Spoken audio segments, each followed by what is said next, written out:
Shalom,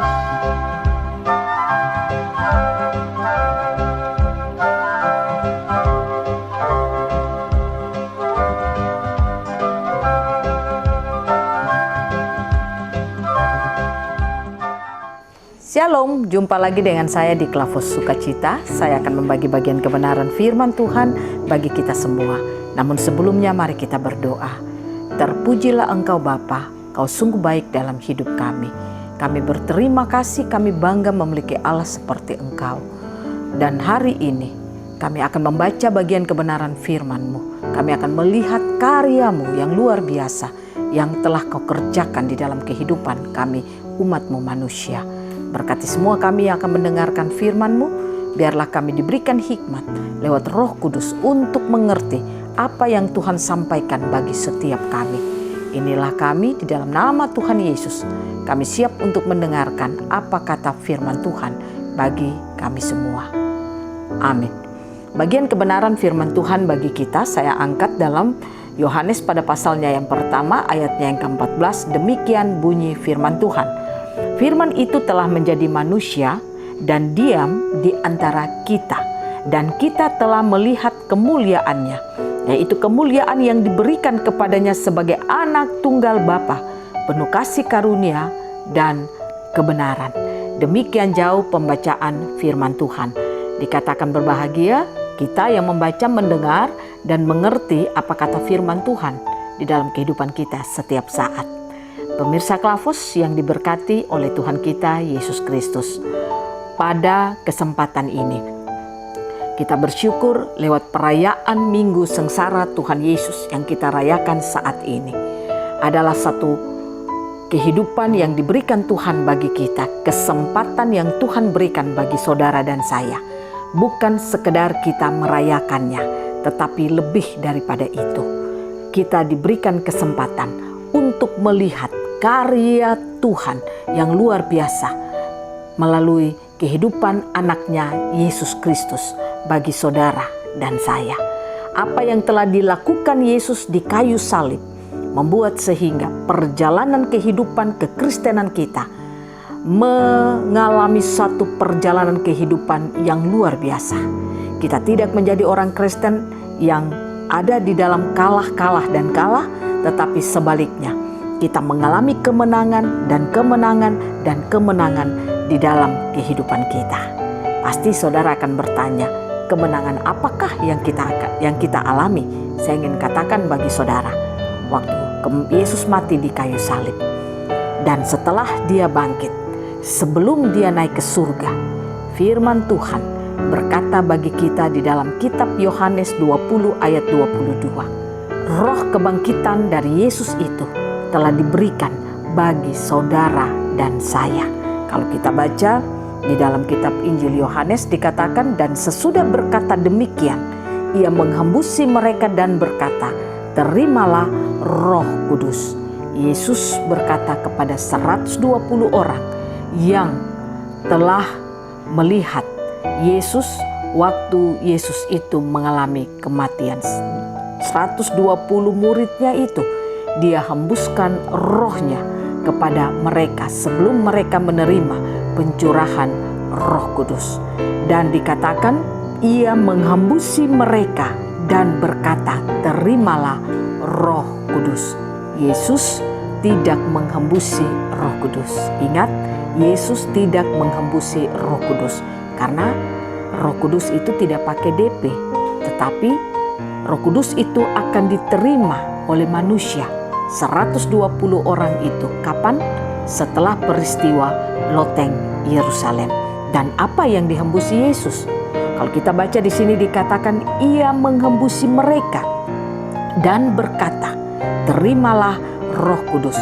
Kata dan di sini menunjukkan ada dua peristiwa yang terjadi. Dia hembusi dulu, baru sesudah itu dia katakan dan terimalah Roh Kudus. Jadi 120 orang dia telah menghembusi rohnya, material DNA kemenangan yang ia miliki, yaitu rohnya sendiri, itu dia hembusi kepada 120 orang yang melihat atau menantikan kedatangannya. Atau peristiwa kebangkitan itu. Dan dikatakan setelah mereka menerima material kebangkitan itu, maka Roh Kudus diberikan bagi mereka. Roh Kuduslah yang memimpin perjalanan hidup mereka setelah itu. Nah, oleh karena itu saudara dan saya telah menerima roh kebangkitan itu dalam hidup kita. Mungkin kita akan berkata, saya tidak mengalami hembusan itu. Memang benar, kita tidak mengalami hembusan seperti 120 orang itu. Tetapi saya ingin katakan bagi saudara, ketika saudara dan saya percaya kepada Yesus, maka saudara dan saya telah menerima roh material kebangkitan itu dalam kehidupan kita. Nah, kalau roh material kebangkitan itu kita telah terima di dalam kehidupan kita, maka saudara dan saya bukan lagi menjadi orang Kristen yang menjalani hari-hari hidup kita mengalami kekalahan, tapi sebaliknya kita akan mengalami kemenangan demi kemenangan di dalam kehidupan kita. Kalau bagian bacaan firman Tuhan kita tadi dikatakan, firman itu telah menjadi manusia. Siapa itu firman itu? Firman itu adalah Yesus Kristus itu sendiri. Firman yang menjadi daging, firman yang menjadi manusia. Dikatakan dan diam di antara kita. Kalau kita baca dalam terjemahan lain, tidak dikatakan diam di antara kita, tapi diam di dalam kita. Apa yang tadi dihembusi itu telah diam di dalam kita. Nah, roh itu, roh kebangkitan itu sudah ada dalam hidup saudara dan saya. Maka ayat selanjutnya dikatakan, dan kita telah melihat kemuliaannya. Artinya, apa yang telah dikerjakan Allah di dalam kehidupan umat manusia dari awalnya itu dikembalikan kepada kita melalui Yesus Kristus. Nah, oleh karena itu saudara, kita bersyukur lewat peristiwa kematian Yesus di kayu salib yang kita rayakan dengan perayaan Minggu Sengsara ini. Saya ingin mengajak saudara dan saya, ada beberapa hal yang harus kita perhatikan. Yang pertama, perayaan Minggu Sengsara bukan sekedar suatu perayaan biasa. Tapi saudara dan saya sebagai orang yang percaya kepada Yesus, ingat, kita tidak sekedar melakukan perayaan, tetapi apa yang telah dilakukan Yesus bagi kita melalui kematian dan kebangkitannya, itu telah kita terima dalam hidup kita, yaitu kehidupan kemenangan itu telah kita terima dalam hidup kita. Kesadaran itu harus ada dalam hidup kita semua. Karena kalau kesadaran itu kita miliki, maka saya percaya kita tidak akan menjadi orang Kristen yang lemah. Karena kita tahu di dalam hidup kita bukan material yang sembarangan, tapi material yang sudah teruji. Material yang sudah mengalahkan maut, material yang sudah mengalahkan sakit penyakit, material yang sudah mengalahkan segala kuasa-kuasa kegelapan dalam hidup dunia ini. Makanya saudara dan saya, mari kita belajar untuk bangun kesadaran kita tentang karya Kristus yang telah Dia lakukan bagi kita lewat kematiannya di kayu salib. Kesadaran itu harus ada di dalam hidup kita. Yang kedua, yang harus saudara dan saya lakukan di dalam kehidupan kita, bukan saja kesadaran bahwa kita telah menerima material itu, tapi hiduplah seperti apa yang telah kita terima itu. Artinya, saudara dan saya hidup sebagai orang Kristen. Mungkin dalam perjalanan hidup kita ada banyak masalah, banyak persoalan, banyak kekurangan, banyak kebutuhan yang kita alami.